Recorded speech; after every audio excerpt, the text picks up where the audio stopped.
ओम शांति। 1 फरवरी 2024 के ईश्वरीय महावाक्य। पहले एक नजर मुरली के मुख्य पॉइंट पर। बाबा ने कहा, यहाँ तो तुमको ज्ञान की बुद्धि से सब कुछ भुलाना होता है। कोई भी चीज जल्दी नहीं भूलती। अभी तुम यह बेहद का संन्यास करते हो। माताएं मेहनत अच्छी करती है क्योंकि अथक हो समझाती है। अपना तन मन धन लगाती है इसलिए अच्छी लगती है। कोई विरला निकलता है। वह तो बाप भी कहते हैं, कोटों में कोई, अर्थात जो तुम्हारे पास आते हैं उनमें से कोई निकलता है। अब बाप आया हुआ है। साक्षात्कार हो न हो, विवेक कहता है बेहद का बाप आए हैं। देवी देवताओं को वैष्णव कहेंगे। वे विष्णु की वंशावली है। वो तो है ही पवित्र। सतयुग को कहा जाता है पावन दुनिया। यह है पति दुनिया। वहां तो हर चीज सतोप्रधान होती है, इसलिए बहुत ताकत रहती है। तमोप्रधान होने से ताकत कम हो जाती है। फिर उनसे बीमारियां, दुख आदि भी होता रहता है। नाम ही है दुख धाम। और फिर बाबा ने कहा, सिर्फ तुमको पवित्र बनना है, सो भी इस जन्म के लिए। पीछे का ख्याल मत करो। अभी तो तुम पवित्र बनो। पहले तो विचार करो कहते कौन है। यह तो कौड़ी मिसल शरीर है। आत्मा भी कौड़ी मिसल बन पड़ी है। इसको वैराग्य कहा जाता है। वापिस मुक्ति में कोई जा नहीं सकते। जो भी कोई आए हैं, वापिस कोई भी गया नहीं है। सब यहाँ ही है। एक भी निर्वाण धाम व ब्रह्म में नहीं गया है। ज्ञान तो पूरा है नहीं। उन्हें कहा जाता है कुक्कड़ ज्ञानी। रात को नॉवेल पढ़कर नींद करते हैं तो उनकी गति क्या होगी। जो कुछ पढ़े हो वह सब भुलाना पड़े। एकदम बचपन में चले जाओ। अपने को आत्मा समझो। भले इन आँखों से देखते हो, परंतु देखते भी नहीं देखो। पुरुषोत्तम संगम युग को टाइम बहुत थोड़ा मिला हुआ है। देरी से यूनिवर्सिटी में आएंगे तो बहुत मेहनत करनी पड़ेगी। याद बहुत मुश्किल ठहरती है। माया विघ्न डालती रहती है। और फिर लास्ट में बाबा ने कहा, लोग समझते हैं यह ब्रह्मा को ही परमात्मा समझते हैं, परंतु हमको वर्षा इनसे नहीं मिलता है। वर्षा तो शिव बाबा से मिलता है। यह तो बीच में दलाल रूप है। यह भी हमारे जैसा स्टूडेंट है। बाप आकर विषय सागर से पार ले जाते हैं। तब तो कहते हैं नैया मेरी पार लगा दो। स्वर्ग है वंडर ऑफ वर्ल्ड। सारी दुनिया में रूहानी वंडर है स्वर्ग। नाम सुनकर ही खुशी होती है। पुरुषार्थ ऐसा करना चाहिए जो नई दुनिया में हम पहले पहले आए।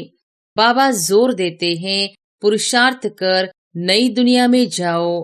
बाबा हमें वंडर ऑफ वर्ल्ड का मालिक बनाते हैं। और अब सुनते हैं महावाक्यों को विस्तार से। मुरली का सार। मीठे बच्चे, अब तक जो कुछ पढ़ा है वह सब भूल जाओ। एकदम बचपन में चले जाओ, तब इस रूहानी पढ़ाई में पास हो सकेंगे। प्रश्न है, जिन बच्चों को दिव्य बुद्धि मिली है उनकी निशानी क्या होगी? उत्तर है, वे बच्चे इस पुरानी दुनिया को इन आँखों से देखते हुए भी नहीं देखेंगे। उनकी बुद्धि में सदा रहता है कि यह पुरानी दुनिया खत्म हुई की हुई। यह शरीर भी पुराना तमोप्रधान है, तो आत्मा भी तमोप्रधान है। इनसे क्या प्रीत करे? ऐसे दिव्य बुद्धि वाले बच्चों से ही बाप की भी दिल लगती है। ऐसे बच्चे ही बाप की याद में निरंतर रह सकते हैं। सेवा में भी आगे जा सकते हैं। ओम शांति। मीठे मीठे रूहानी बच्चों को रूहानी बाप समझाते हैं। जैसे हद के सन्यासी है, वह घर बार छोड़ देते हैं क्योंकि वह समझते हैं हम ब्रह्म में लीन हो जाएंगे। इसलिए दुनिया से आसक्ति छोड़नी चाहिए। अभ्यास भी ऐसे करते होंगे। जाकर एकांत में रहते हैं। वह है हठ योगी, तत्वज्ञानी। समझते हैं ब्रह्म में लीन हो जाएंगे। इसलिए ममत्व मिटाने के लिए घर बार को छोड़ देते हैं। वैराग्य आ जाता है, परंतु फट से ममत्व नहीं मिटता। स्त्री बच्चे आदि याद आते रहते हैं। यहाँ तो तुमको ज्ञान की बुद्धि से सब कुछ भुलाना होता है। कोई भी चीज जल्दी नहीं भूलती। अभी तुम यह बेहद का सन्यास करते हो। याद तो सब सन्यासियों को भी रहती है, परंतु बुद्धि से समझते हैं हमको ब्रह्म में लीन होना है। इसलिए हमको देह भान नहीं रखना है। वह है हठयोग मार्ग। समझते हैं हम यह शरीर छोड़ ब्रह्म में लीन हो जाएंगे। उनको यह पता ही नहीं कि हम शांति धाम में कैसे जा सकते। तुम अब जानते हो हमको अपने घर जाना है। जैसे विलायत से आते हैं तो समझते हैं हमको बॉम्बे जाना है वाया। अभी तुम बच्चों को भी पक्का निश्चय है। बहुत कहते हैं इनकी पवित्रता अच्छी है, ज्ञान अच्छा है, संस्था अच्छी है, माताएं मेहनत अच्छी करती है क्योंकि अथक हो समझाती है, अपना तन मन धन लगाती है, इसलिए अच्छी लगती है।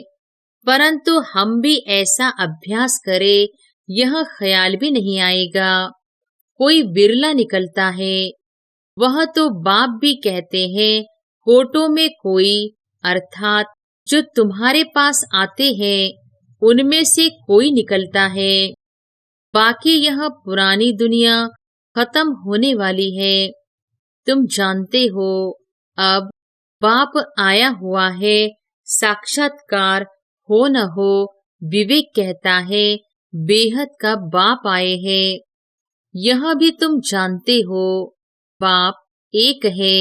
वही पारलौकिक बाप ज्ञान का सागर है। लौकिक को कभी ज्ञान का सागर नहीं कहेंगे। यह भी बाप ही आकर तुम बच्चों को अपना परिचय देते हैं। तुम जानते हो अब पुरानी दुनिया खत्म होने वाली है। हमने 84 जन्मों का चक्र पूरा किया। अभी हम पुरुषार्थ करते हैं वापिस सुखधाम जाने का, वाया शांति धाम। शांति धाम तो जरूर जाना है। वहां से फिर यहाँ वापिस आना है। मनुष्य तो इन बातों में मूंझे हुए हैं। कोई मरता है तो समझते हैं बैकुंठ गया, परंतु बैकुंठ है कहाँ? यह बैकुंठ का नाम तो भारतवासी ही जानते हैं और धर्म वाले जानते ही नहीं। सिर्फ नाम सुना है, चित्र देखे हैं। देवताओं के मंदिर आदि बहुत देखे हैं। जैसे यह देलवाड़ा मंदिर है, लाखों करोड़ों रुपया खर्चा करके बनाया है, बनाते ही रहते हैं। देवी देवताओं को वैष्णव कहेंगे। वे विष्णु की वंशावली है। वो तो है ही पवित्र। सतयुग को कहा जाता है पावन दुनिया। यह है पतित दुनिया। सतयुग के वैभव आदि यहाँ होते नहीं। यहाँ तो अनाज आदि सब तमोप्रधान बन जाते हैं। स्वाद भी तमोप्रधान। बच्चियां ध्यान में जाती हैं, कहती हैं हम शूबी रस पीकर आई, बहुत स्वाद था। यहाँ भी तुम्हारे हाथ का खाते हैं तो कहते हैं बहुत स्वाद है, क्योंकि तुम अच्छी रीति बनाती हो, सब दिल भर कर के खाते हैं। ऐसे नहीं, तुम योग में रहकर बनाते हो तब स्वादिष्ट होता है। नहीं, यह भी प्रैक्टिस होती है। कोई बहुत अच्छा भोजन बनाते हैं, वहां तो हर चीज सतोप्रधान होती है, इसलिए बहुत ताकत रहती है। तमोप्रधान होने से ताकत कम हो जाती है, फिर उनसे बीमारियां, दुख आदि भी होता रहता है। नाम ही है दुख धाम। सुखधाम में दुख की बात ही नहीं। हम इतने सुख में जाते हैं जिसको स्वर्ग का सुख कहा जाता है।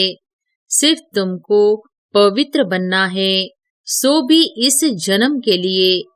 पीछे का ख्याल मत करो, अभी तो तुम पवित्र बनो। पहले तो विचार करो, कहते कौन है। बेहद के बाप का परिचय देना पड़े। बेहद के बाप से सुख का वर्षा मिलता है। लौकिक बाप भी पारलौकिक बाप को याद करते हैं। बुद्धि ऊपर चली जाती है। तुम बच्चे जो निश्चय बुद्धि पक्के हो, उन्हों के अंदर रहेगा कि इस दुनिया में हम बाकी थोड़े दिन हैं। यह तो कौड़ी मिसल शरीर है, आत्मा भी कौड़ी मिसल बन पड़ी है। इसको वैराग्य कहा जाता है। अभी तुम बच्चे ड्रामा को जान चुके हो। भक्ति मार्ग का पाठ चलना ही है। सब भक्ति में है, नफरत की दरकार नहीं। सन्यासी खुद नफरत दिलाते हैं, घर में सब दुखी हो जाते हैं। वह खुद अपने को जानकर थोड़ा सुखी करते हैं। वापिस मुक्ति में कोई जा नहीं सकते। जो भी कोई आए हैं, वापिस कोई भी गया नहीं है, सब यहाँ ही है। एक भी निर्वाण धाम व ब्रह्म में नहीं गया है। वह समझते हैं फलाना ब्रह्म में लीन हो गया। यह सब भक्ति मार्ग के शास्त्रों में है। बाप कहते हैं इन शास्त्रों आदि में जो कुछ है सब भक्ति मार्ग है। तुम बच्चों को अभी ज्ञान मिल रहा है, इसलिए तुम्हें कुछ भी पढ़ने की दरकार नहीं है। परंतु कोई कोई ऐसे हैं जिनमें फिर नॉवेल्स आदि पढ़ने की आदत है। ज्ञान तो पूरा है नहीं। उन्हें कहा जाता है कुक्कड़ ज्ञानी। रात को नॉवेल पढ़कर नींद करते हैं तो उनकी गति क्या होगी। यहाँ तो बाप कहते हैं जो कुछ पढ़े हो सब भूल जाओ, इस रूहानी पढ़ाई में लग जाओ। यह तो भगवान पढ़ाते हैं, जिससे तुम देवता बन जाएंगे 21 जन्मों के लिए। बाकी जो कुछ पढ़े हो वह सब भुलाना पड़े। एकदम बचपन में चले जाओ। अपने को आत्मा समझो।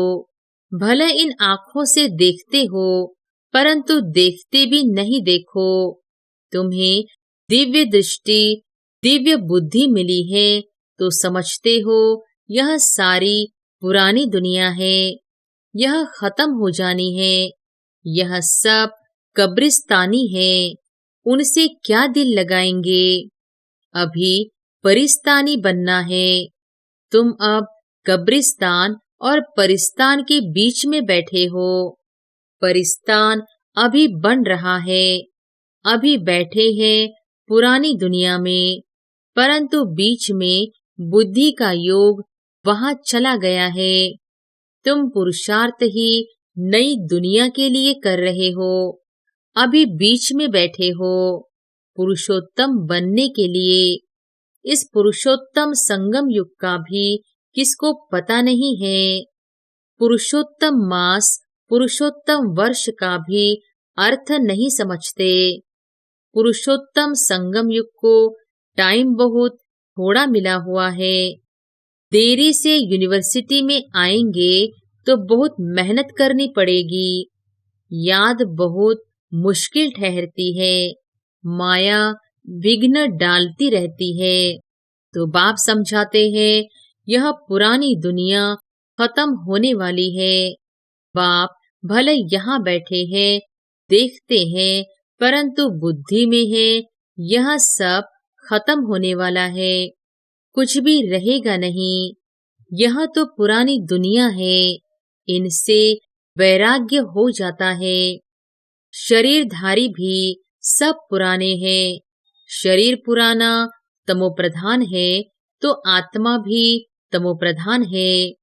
ऐसी चीज को हम देखकर क्या करें? यह तो कुछ भी रहना नहीं है, उनसे प्रीत नहीं। बच्चों में भी बाप की दिल उनसे लगती है जो बाप को अच्छी रीति याद करते हैं और सर्विस करते हैं। बाकी बच्चे तो सब हैं, कितने ढेर बच्चे हैं, सब तो कभी देखेंगे भी नहीं। प्रजापिता ब्रह्मा को तो जानते ही नहीं है। प्रजापिता ब्रह्मा का नाम तो सुना है, परंतु उनसे क्या मिलता है यह कुछ भी पता नहीं है। ब्रह्मा का मंदिर है, दाढ़ी वाला दिखाया है, परंतु उनको कोई याद नहीं करता है, क्योंकि उनसे वर्षा मिलना नहीं है। आत्माओं को वर्षा मिलता है, एक लौकिक बाप से, दूसरा पारलौकिक बाप से। प्रजापिता ब्रह्मा को तो कोई जानते ही नहीं। यह है वंडरफुल। बाप होकर वर्षा न दे तो अलौकिक ठहराना। वर्षा होता ही है हद का और बेहद का, बीच में वर्षा होता नहीं। भले प्रजापिता कहते हैं, परंतु वर्षा कुछ भी नहीं। इस अलौकिक बाप को भी वर्षा पारलौकिक से मिलता है, तो यह फिर देंगे कैसे? पारलौकिक बाप इनके थ्रू देता है। यह है रथ, इनको क्या याद करना है? इनको खुद भी उस बाप को याद करना पड़ता है। वह लोग समझते हैं यह ब्रह्मा को ही परमात्मा समझते हैं, परंतु हमको वर्षा इनसे नहीं मिलता है। वर्षा तो शिव बाबा से मिलता है। यह तो बीच में दलाल रूप है। यह भी हमारे जैसा स्टूडेंट है, डरने की कोई बात नहीं। बाप कहते हैं इस समय सारी दुनिया तमोप्रधान है, तुमको योग बल से सतोप्रधान बनना है।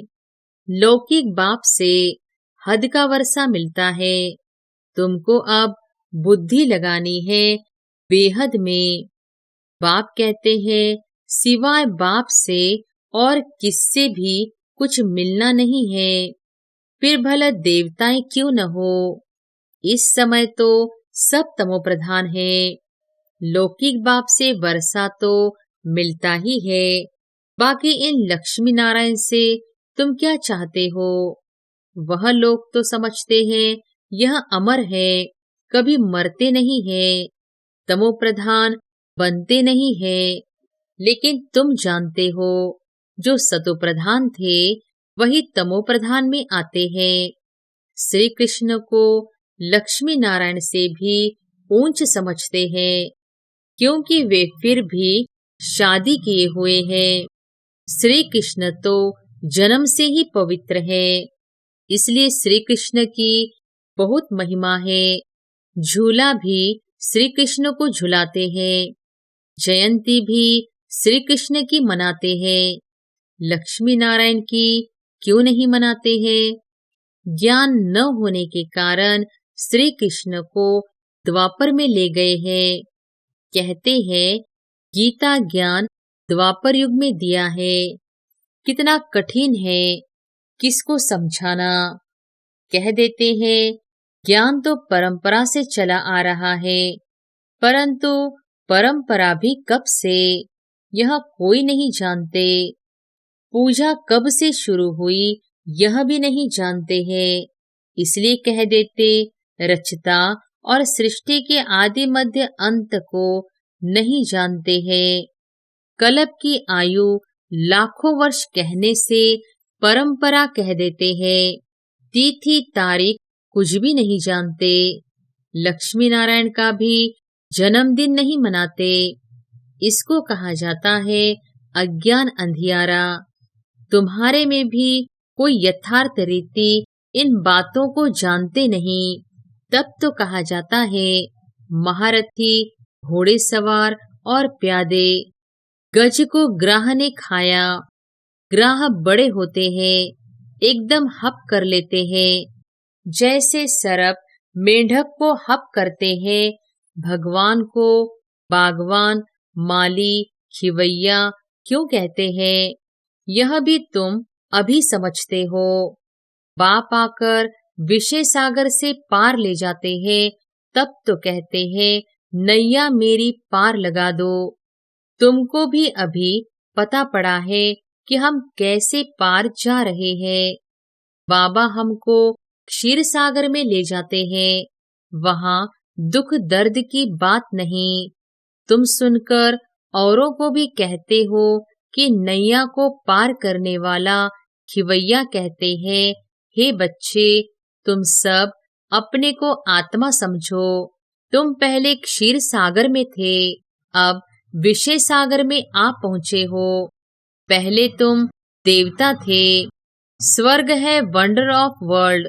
सारी दुनिया में रूहानी वंडर है स्वर्ग। नाम सुनकर ही खुशी होती है। हेवन में तुम रहते हो। यहाँ 7 वंडर्स दिखाते हैं। ताजमहल को भी वंडर कहते हैं, परंतु उसमें रहने का थोड़ी ही है। तुम तो वंडर ऑफ वर्ल्ड का मालिक बनते हो। तुम्हारे रहने के लिए बाप ने कितना वंडरफुल वैकुंठ बनाया है। 21 जन्मों के लिए पद्मा पदमपति बनते हो, तो तुम बच्चों को कितनी खुशी होनी चाहिए। हम उस पार जा रहे हैं। अनेक बार तुम बच्चे स्वर्ग में गए होंगे। यह चक्र तुम लगाते ही रहते हो। पुरुषार्थ ऐसा करना चाहिए जो नई दुनिया में हम पहले पहले आए। पुराने मकान में जाने की दिल थोड़ी ही होती है। बाबा जोर देते हैं पुरुषार्थ कर नई दुनिया में जाओ। बाबा हमें वंडर ऑफ वर्ल्ड का मालिक बनाते हैं, तो ऐसे बाप को हम क्यों नहीं याद करेंगे। बहुत मेहनत करनी है। इसको देखते भी नहीं देखो। बाप कहते हैं भले मैं देखता हूँ, परंतु मेरे में ज्ञान है। मैं थोड़े रोज का मुसाफिर हूँ। वैसे तुम भी यहाँ पाड़ बजाने आए हो, इसलिए इनसे ममत्व निकाल दो। अच्छा, मीठे मीठे सिकिलधे बच्चों प्रति माता पिता बाप दादा का याद प्यार और गुड मॉर्निंग। रूहानी बाप की रूहानी बच्चों को नमस्ते। धारणा के लिए मुख्य सार। पहली पॉइंट, रूहानी पढ़ाई में सदा बिजी रहना है। कभी भी नॉवेल आदि पढ़ने की गंदी आदत नहीं डालनी है। अब तक जो कुछ पढ़ा है उसे भूल बाप को याद करना है। दूसरी पॉइंट, इस पुरानी दुनिया में स्वयं को मेहमान समझकर रहना है। इससे प्रीत नहीं रखनी है, देखते भी नहीं देखना है। वरदान है, हिम्मत और उमंग उत्साह के पंखों से उड़ती कला में उड़ने वाले तीव्र पुरुषार्थी भव। हिम्मत और उमंग उत्साह के पंखों से उड़ती कला में उड़ने वाले तीव्र पुरुषार्थी भव। उड़ती कला के 2 पंख हैं, हिम्मत और उमंग उत्साह। किसी भी कार्य में सफलता प्राप्त करने के लिए हिम्मत और उमंग उत्साह बहुत जरूरी है। जहाँ उमंग उत्साह नहीं होता, वहाँ थकावट होती है और थका हुआ कभी सफल नहीं होता। वर्तमान समय के अनुसार उड़ती कला के सिवाय मंजिल पर पहुंच नहीं सकते, क्योंकि पुरुषार्थ एक जन्म का और प्राप्ति एक के जन्म के लिए ही नहीं, सारे कल्प की है। तो जब समय की पहचान स्मृति में रहती है तो पुरुषार्थ स्वतः तीव्र गति का हो जाता है। स्लोगन है, सर्व की मनोकामनाएं पूर्ण करने वाले ही कामधेनु हैं। सर्व की मनोकामनाएं पूर्ण करने वाले ही कामधेनु हैं। अच्छा, ओम शांति।